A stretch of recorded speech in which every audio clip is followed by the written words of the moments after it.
ભાજપની જ મહિલા કાર્યકર સાથે દુષ્કર્મના કેસના આરોપી ગજેન્દ્રસિંહ પરમારને ગૃહ વિભાગનું સીધું રક્ષણ હોવાથી પોલીસ દ્વારા તેની ધરપકડ કરવામાં આવતી નથી।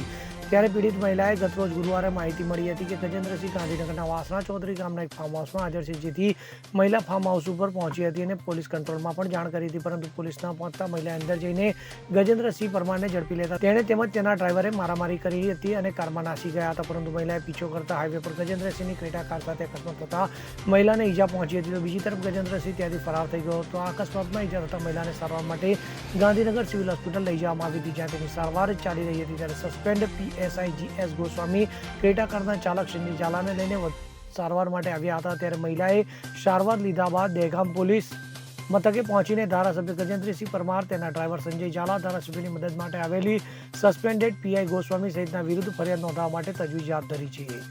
Bureau report CN24 news. હવે જુઓ દેશ દુનિયાની તમામ ખબરો તમારી આંગળીના ટેરવે। ઉઠાવો મોબાઈલ અને Google Play Store પરથી ડાઉનલોડ કરો અમારી CN24 ન્યૂઝ મોબાઈલ એપ।